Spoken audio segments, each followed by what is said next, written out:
The recording will be available on the Leo webpage probably tomorrow. So the plan today is to give you a presentation with slides that should take about 20 minutes.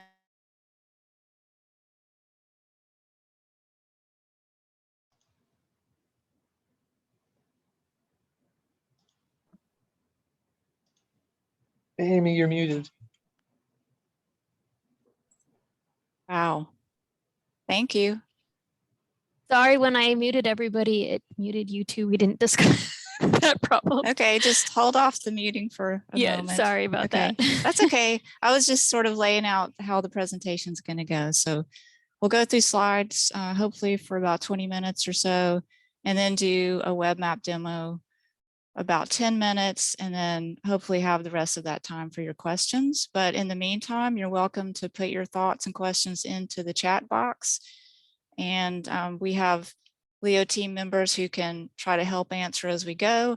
I'll probably answer at the end of all that, but you know, some of that can happen as we go. So Carly is going to mute everybody for the presentation. So I just want to check if anybody wants to say anything before we get started.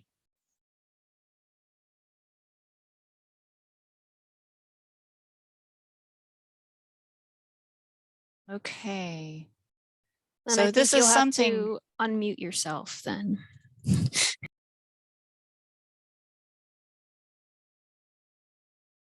Okay, so someone requested live transcription be enabled, so I did that, and I've never done that before. So if anybody sees anything else that I need to do with that, please let me know. Okay, any comments before we get started? Okay, I'm going to go ahead and share my screen.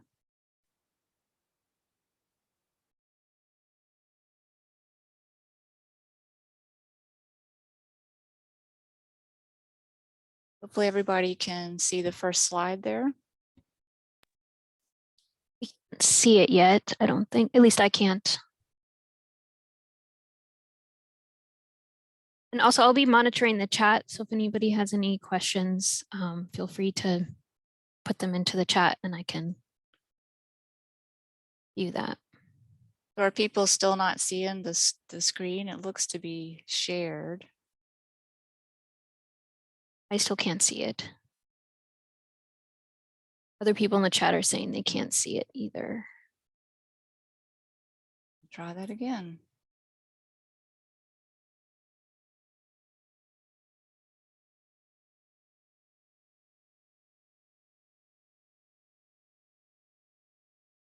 Okay, it's starting to come up.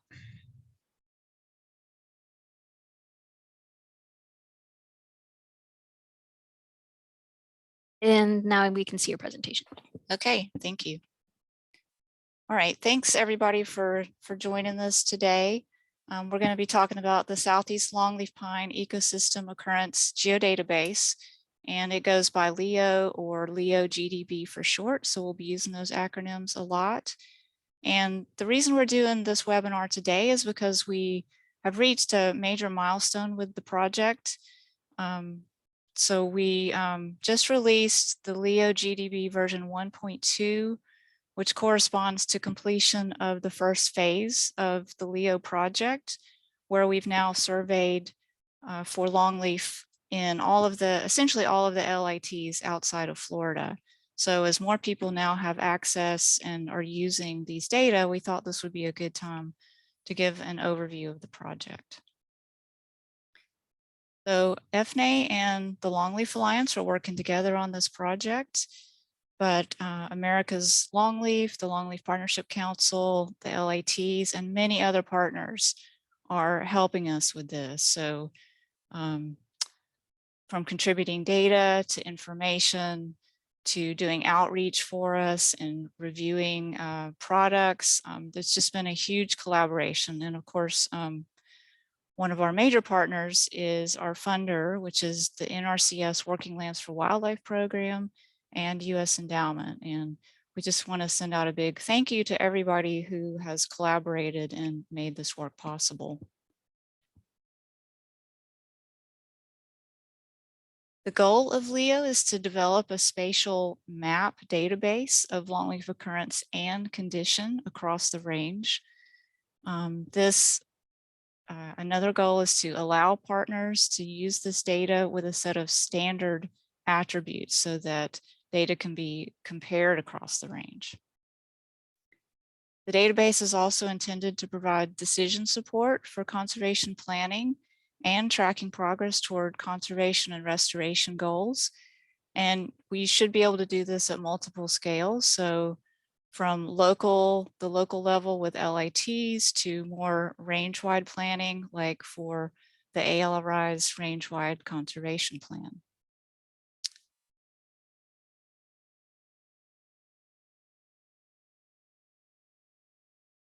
So we believe that the condition assessment is a really important part of this project. And this is a slide that was featured by several presenters a couple of years ago at a ground cover session at the Longleaf Alliance Biennial Conference. And we thought worth including it again here. So I think some of the folks that worked on this were Ryan Bollinger, Jeff Marcus, Carolyn Kendall with our office and others. And so we just want to emphasize that in addition to counting acres of longleaf, we also want to know where the high quality longleaf ecosystems remain. So as most of you out there working in longleaf know, restoration is really difficult, and maintaining the good stuff provides the most benefit for the ecosystem and species of critical concern. So LEO is modeled and grew out of work that we did in Florida, working with the Florida Forest Service from 2012 to 2018. The approach we took for the LEO project is very similar to what we did in Florida, although some of the details differ.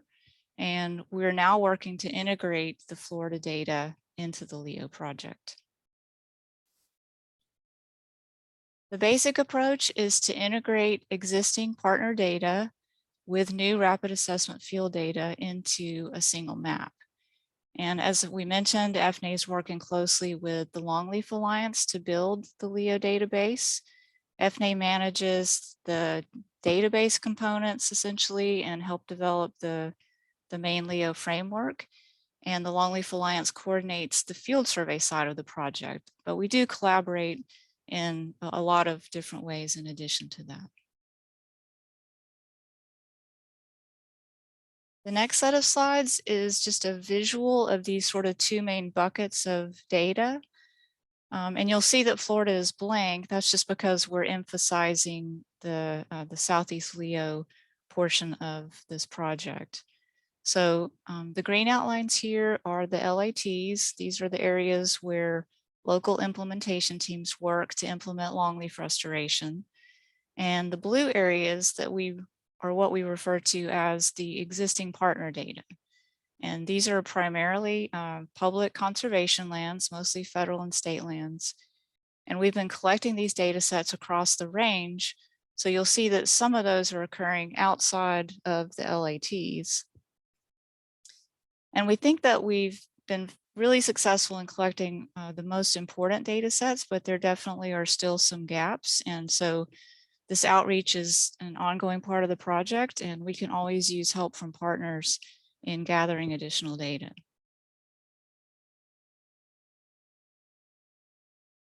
Then we're also filling gaps within LITs around existing data, primarily on private lands. And so the current database, which is the LEO GDB version 1.2, contains field surveys that have been completed for 14 of the LITs outside of Florida. And in the next slides, I'll dive a little deeper into the LEO rapid assessment field survey methods.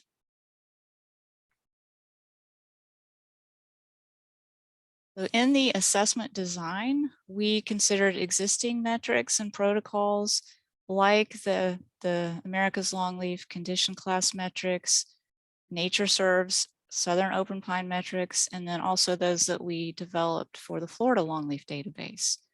So the assessment is conducted largely for private lands, so the attributes needed to be concise and discernible from a roadside view. A large part of the project was in the development of sites for field assessment. So we identified places that have a high likelihood of longleaf pine using a lot of different sources to help focus in on those areas. So things like burn permits, a longleaf pine distribution model, species data, and then we delineated polygons based on aerial photo signatures only. So no ownership or rare species data is included with these sites. The sites are then deployed to a mobile data collection app. And for this project, we use Esri's collector app, which is now is called Field Maps. And these became the targets for the field assessments. So in development of these sites, we really focused on natural longleaf. Planted longleaf is really difficult to discern with aerial photos, especially young plantation. So as surveyors were doing their field surveys, they were instructed to add and assess longleaf sites that they encountered opportunistically. So we are able to pick some of that up that way. To conduct the assessments, the surveyors are trained in the LEO Rapid Assessment Protocol and use of the collector app, and that is used with smartphones or tablets. We have about 30 attributes that cover the canopy, mid-story, and ground layers, as well as some site characteristics. And the Longleaf Alliance coordinates the survey, so that includes contracting and conducting the trainings, conducting outreach, developing survey strategies, and they've also done some field surveys themselves. I do want to mention that the Field Maps Collector tool is available for others to use. The Longleaf Alliance has a self-guided training for interpreting the LEO attributes. And if you're interested in using that, you can just get in touch with us and we can help you get set up with applying the ability to use the rapid assessment in your own system or work with us to set it up.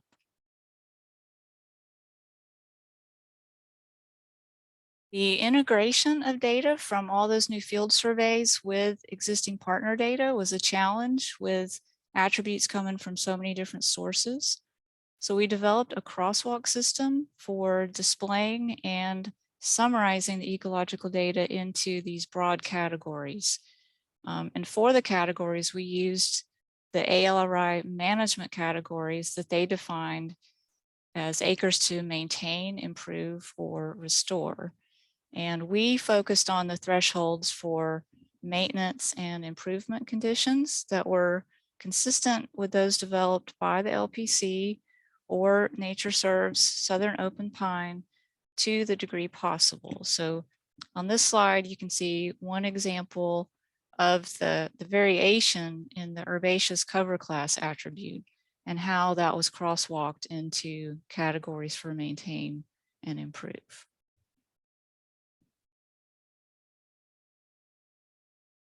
So this, the screenshot on this slide just shows what that looks like for another attribute example, mid-story cover, and this is how it appears on the web map. You can see it displayed for maintain and improve categories. And we realize there's a lot of variation in the longleaf landscape and one size does not fit all for these attribute categories. So we also provide a detailed crosswalk table with the LEO GDB as a tool for users who want to modify those thresholds and use them regionally or on a local level in a way that makes more sense to them. Another thing that's really important to point out is that we don't roll up the attributes to an overall score or condition of the stand. This is outside the scope of the project for us, but there are efforts by others to do this using the LEO attributes, and we're happy to play a role in that and anticipate that that might get implemented through the LEO project eventually.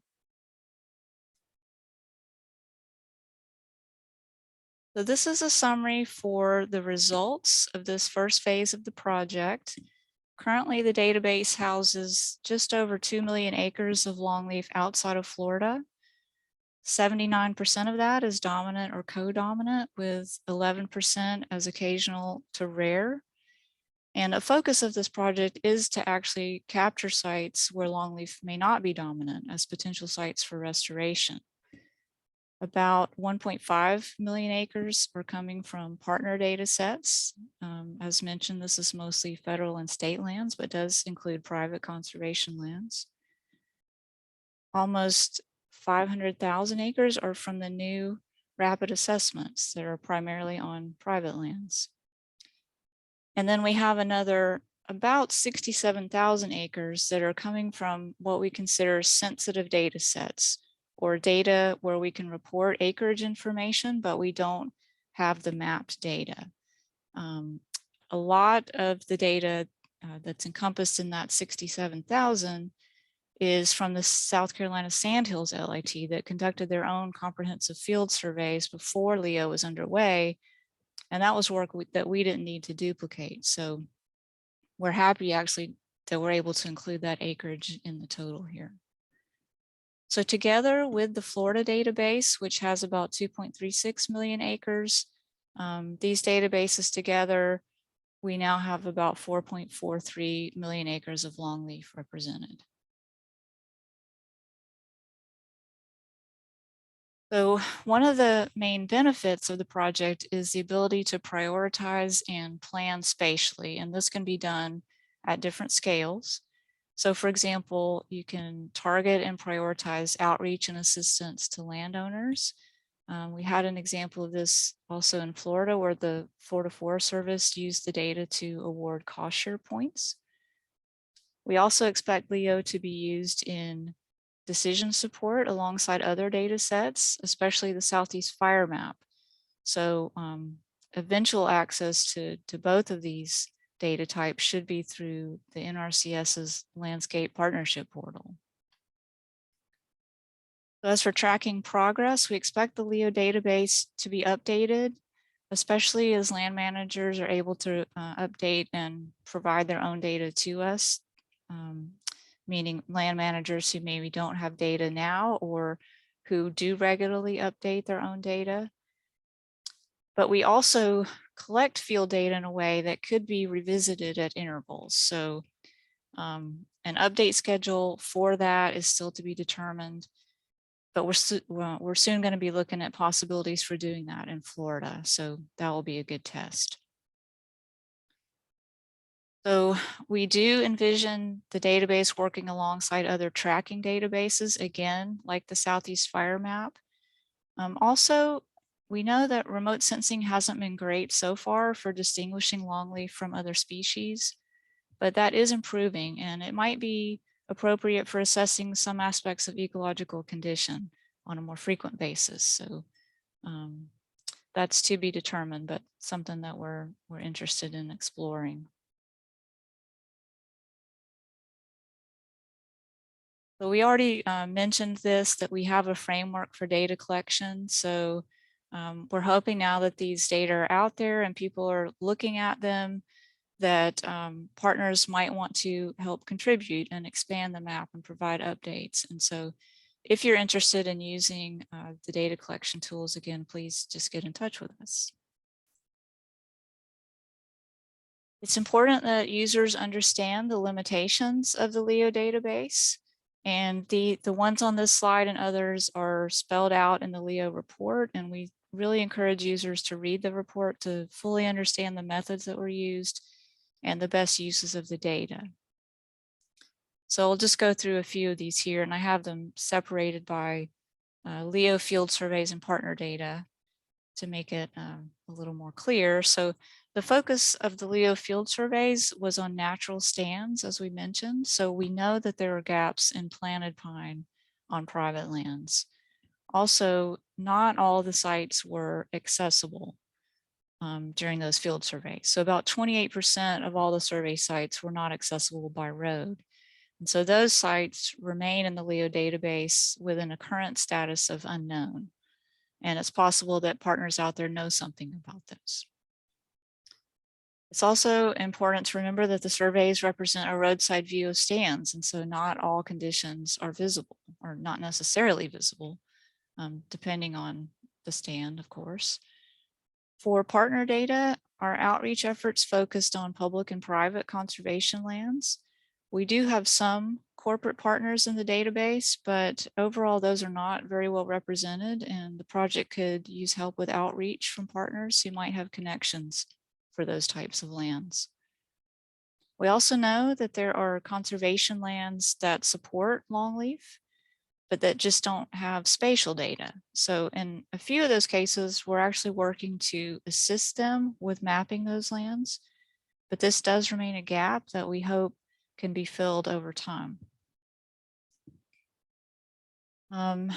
Many of the LEO attributes are actually missing for partner data, and this is understandable and actually expected because those data were collected for a lot of different purposes. They're largely stand inventory data that may record forestry type attributes such as dominance, longleaf dominance, or basal area, but not necessarily mid-story or ground level data. Then obviously conditions on the landscape are constantly changing. So now if you view LEO data on a recent aerial, you might see places that were confirmed as longleaf stands that are now cleared. And the inverse is true. So there's new planting occurring continually. So we know, that what we have is a snapshot in time. And despite these limitations, we think that is a really useful snapshot of where longleaf ecosystems occur. And now you have the ability to use that data in a spatial way on a map.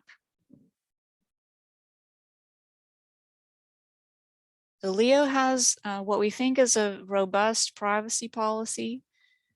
This project is really sensitive to private landowner concerns.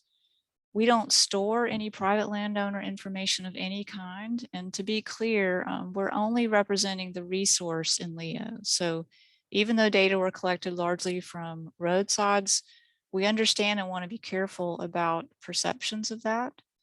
So this policy was heavily influenced by discussion with folks who work closely with private landowners. And the policy is available on our webpage. And anybody who gets a license from us also gets this privacy policy. So as part of that, we have a data release form where data providers can choose to share their data as restricted from distribution or as for inclusion on the web map. But we do encourage people who provide data to select standard data sharing with the project. And standard sharing means that the GDB and web map are available under a data license agreement only to ALRI partners and data providers working in longleaf conservation. So we're very clear about that in the privacy policy and how we handle license agreements. It's also important to note that under this agreement, users are not allowed to redistribute or display LEO data on their own web maps. So the privacy policy, the data release, and license agreement are all available on the Southeast LEO webpage. The LEO products that are currently available include a report that, as I mentioned, documents all of the methods for the project. And then there's a Geodatabase for GIS users and a web map. And both of those are available through a license agreement.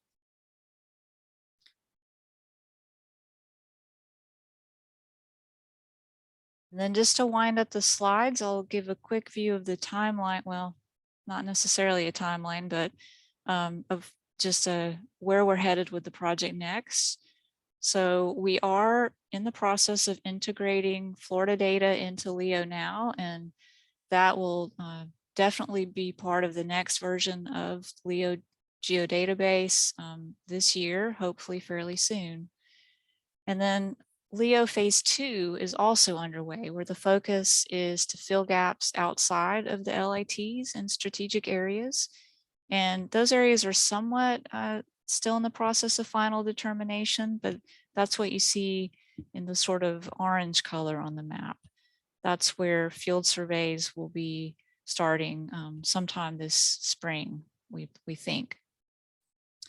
So that work will follow similar methods of data collection that we've followed so far. And the current plan is for that to go through 2023. So this is a really good time to continue to get your feedback on the project and to help us continue to fill additional gaps. And the plan now is to stop there and go to the web map and do a short demo and show you some of the features of the map. Let me.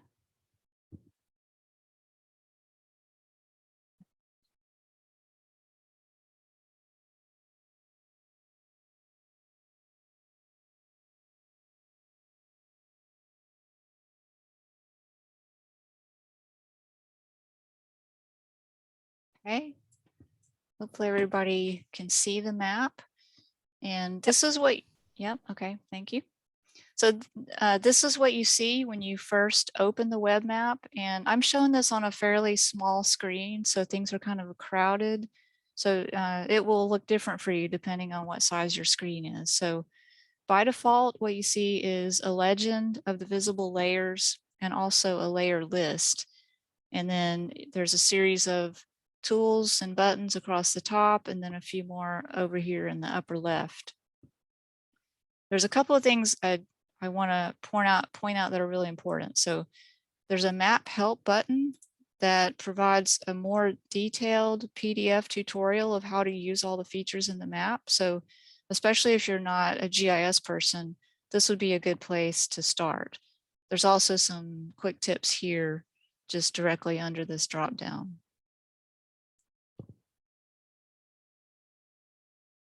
Layers back on. The other thing to note is that when you open this, it might be a little overwhelming because there's a lot of information, and you'll notice that some of the layers over here are grayed out. So to make best use of this map, you really need to be zoomed in, and that's one of the reasons for that. So it forces you to zoom in, and once you do, these layers will become active. So we've done some things to try to improve the performance of the map because there's a lot of data on it. So it performs well at range-wide scale because of some of these things that we've done, but as you try to work with it, you'll need to actually zoom in. So you can use your whatever normal zoom tools that you're used to. I'm gonna, actually, let's close this for a minute.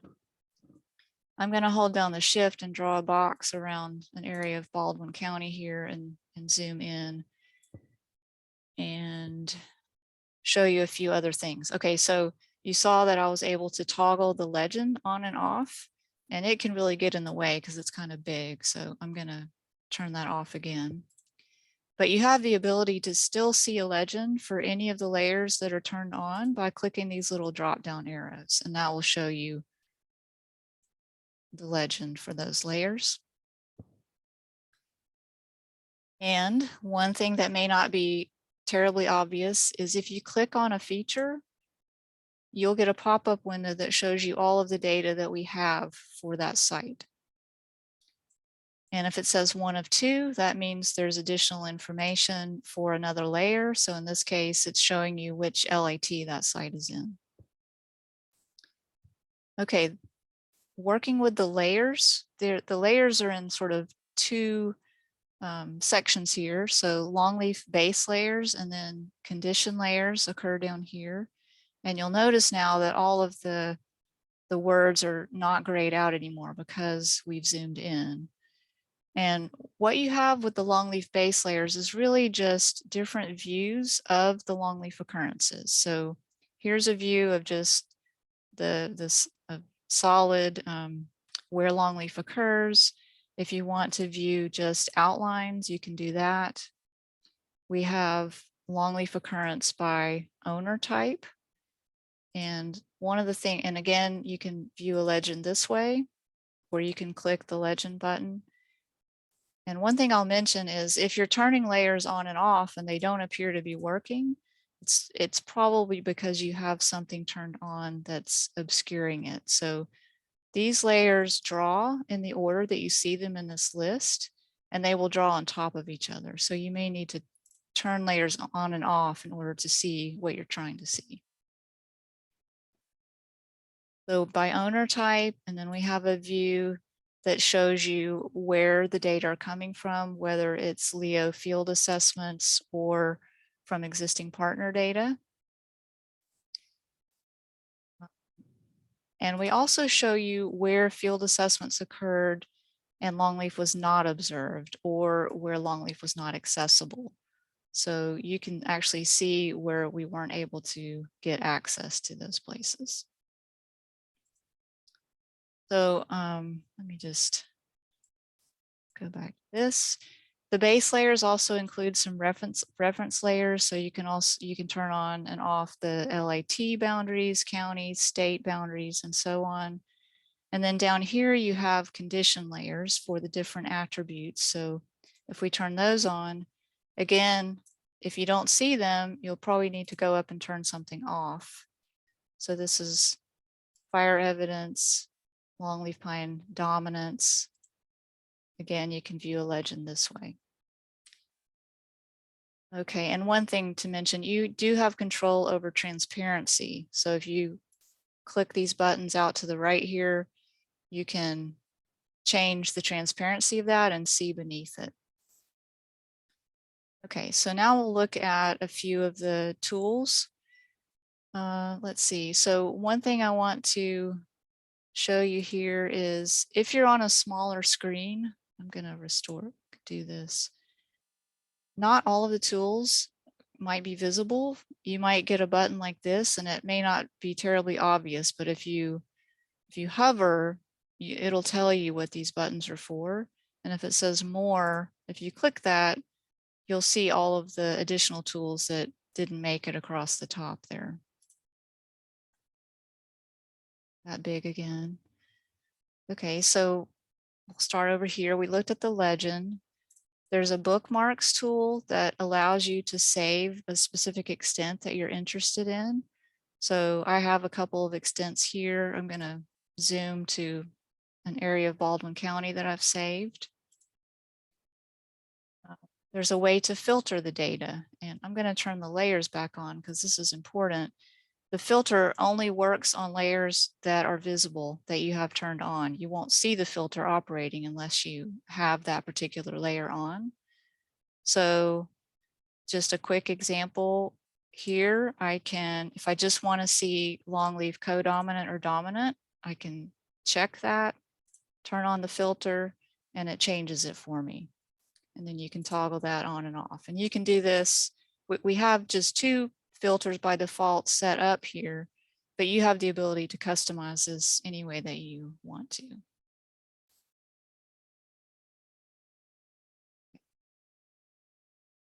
So we mentioned map help and layer list. You can change the base map. So if you want to look at topography or streets, you can do that very easily. There's a way to add your own data to the map. So if you have a zipped shapefile or a KML or something like that, you can just open it and it will add it to the map for you. Usually very fast. That's okay. So you can also print, and in this case, print means export to PDF. So you can do that for a map view. You can, okay, we'll come back to that. That one's fairly obvious. There's a tool called Summarize that I'll spend just a minute on because this is, I think, kind of useful. So this is a way to, you can search by county here, just to show you that. You can zoom to a particular county, or you can draw an area, or again, upload a shapefile. I'm going to just highlight an area of interest here. And then you can use the Summarize to quickly get a summary of acreage in that area. So here, this is reporting there's about 19,000 acres of longleaf and 33 different sites. You can get the details for each of those sites in this list here. But maybe more useful is if you use this choose attributes to display option, And let's say again, you just want to report longleaf dominance, turn that on. And now you just get a summary of acreage for each of those attribute values. And you can print this. This will make a little report. Oops, let me just show you. This is an example of a little report that you can get with this tool. And it gives you the acreage summary and a map. And it's actually a little bit slow, so I'm not going to do a live demo of that. I think it's slow because of trying to draw the map with all the background imagery. But the details of this are described in that tutorial. You may need to look at that to try to understand exactly how this is working. The button here goes to the Leo dashboard. And this is a public dashboard. There's no mapped information here, but the takeaway from this is that you can quickly get some statistics for an LIT, for example. You can select an LIT and you'll see the data on this side of the dashboard change. Same thing here. If you choose a state, you can get some statewide statistics. And you can link back to the web page and other links directly from the dashboard. And then finally, the info button is where you can get links. And we've done one new thing that we will try to make this a little easier to find in the near future. But for now, we have a way for you to give us feedback on the data on the map. So it's called the Leo feedback map. And you have to be a licensed user to access this. And it's really a simplified version of the other web map with just a few layers on it. The info button here describes how you can use the edit tool to give us specific feedback. So there's an edit button and it allows you to drop a point. So let's say, just for example, back to the, show you the legend here real quick. So the yellow are areas that are still unknown because we didn't have access to those. But let's say you know something about that. You can use our feedback tool and drop a point there and give us some information about that, and we will get it. So the plan is to make this, add a little more functionality to this map, perhaps the ability to draw polygons on it. But for now, it is available for you to use to give us some basic feedback on the map. And then the last thing I'm going to tell you here is I'm going to go to the Leo web page. We haven't done that yet.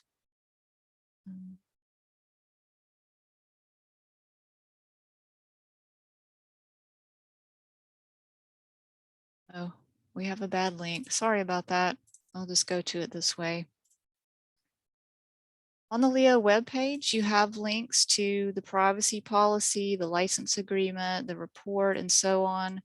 And we also have links. You can choose your LIT and click Show Report, and you'll get a summary of the data that's in the database now. You can get an overall summary of acreage by some attributes, and then more details for the rapid assessment field surveys that were conducted in your LIT. And that's what I have for you today. So I'm going to stop there. I'm going to stop sharing and we will go to questions.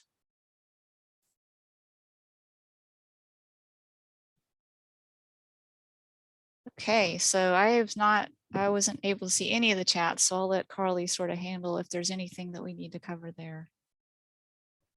I don't see any questions in the chat, but if you all have questions, you should be able to unmute yourself and ask. Or if you don't have a microphone, please feel free to type it into the chat.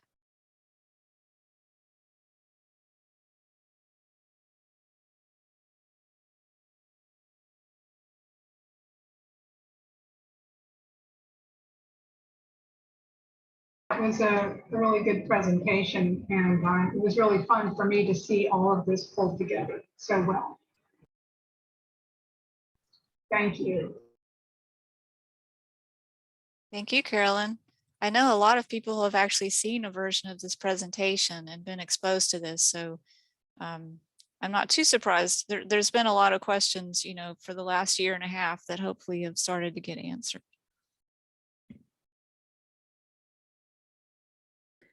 We do have a question in the chat. I apologize if I pronounce your name wrong. No, Polly Chavez asks if anybody can edit the data. No, the data aren't directly editable. So if you see edits that need to happen, you can get in touch with us. Right now, the way that the feedback map works is you can just drop a point on a polygon and give us feedback that way. So yeah, the data are not directly editable. We would like to, you know, revise data that are incorrect. So anybody who still has data that they can share with the project, that would be ideal. If you have a GIS data of some format that would help improve the map, or as an update for something that we have, that would be a good way to get updates to us. And then Carly Archibald asks, she said, great presentation. How would ALR partners go about accessing the Geodatabase? That's a good question. So if you go to the Southeast Leo webpage, and we can put that link in the chat if it's not already there, or you can, if you Google FNA Southeast Longleaf, you should get there. And there's a link to a data license form on the web page. And so what you need to do is just fill that out and send it to us, and we'll verify that you're an ALRI partner, and then we'll provide you links to download the database and get to the web map.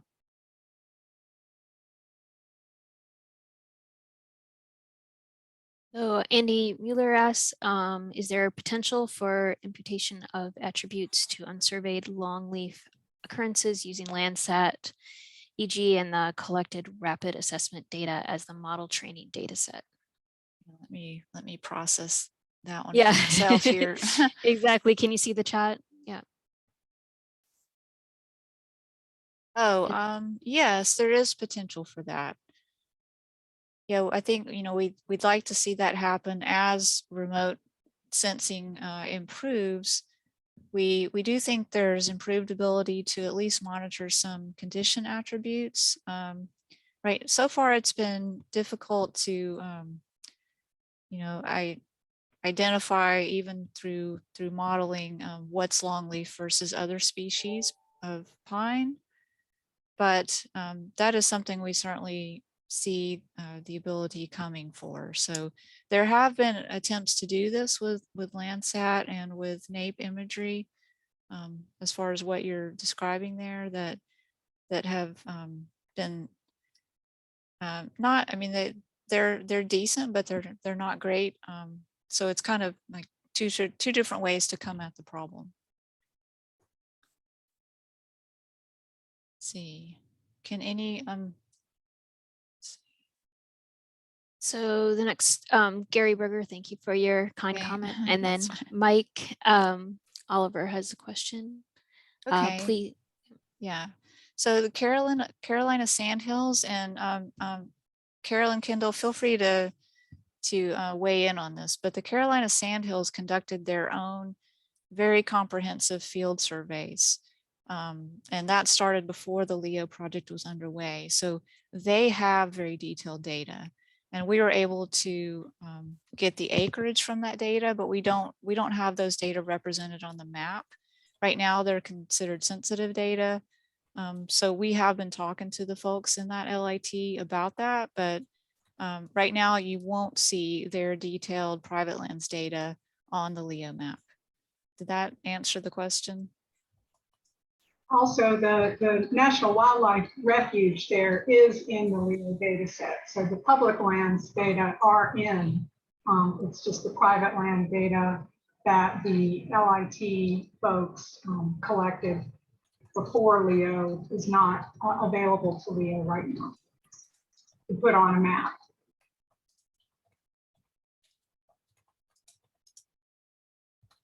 So then Bill Bartros had his hand up a little while ago, so he was next for asking the question. Okay. Oh, sorry. I started to put it in the chat, but I just wanted to emphasize that it's such a transparent process. It's something that's some of us have been dabbling in longleaf pine for 30 years. It's a common currency, a way to describe not just the stand, but the ecosystem in a way that's really valuable. And we're using a similar process looking at shortleaf pine now, just so we can use these same attributes in a much broader context, so we all communicate on the same level. And I just wanted to say that it's extremely important to continue to refine and communicate across the range. So this common denominator allows us all to share data much better. That's awesome. Great. So glad this has been useful for the shortleaf work.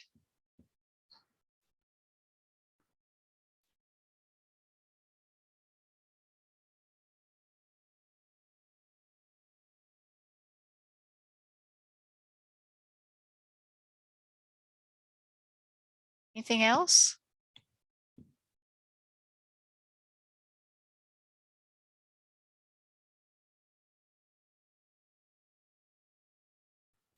Okay, well, great. Thanks everybody for tuning in, and don't hesitate to get in touch if you do have additional questions, or if it's not clear how to access the license agreement or something like that.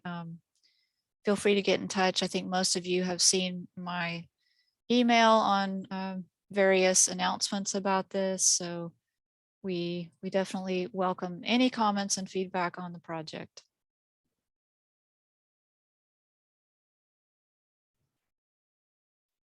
There are a Thank few, sorry, there are a few additional comments in the chat. So if anybody wants to elaborate on that, we do have a couple minutes if anybody wants to elaborate or have another.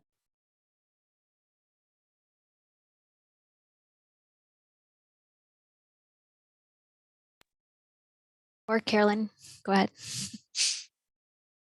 That's it. I just wanted to thank Amy again for a great presentation. It's great fun to see. Okay, thank you all. I think we'll go ahead and stop the recording now and officially end the meeting. So thank you.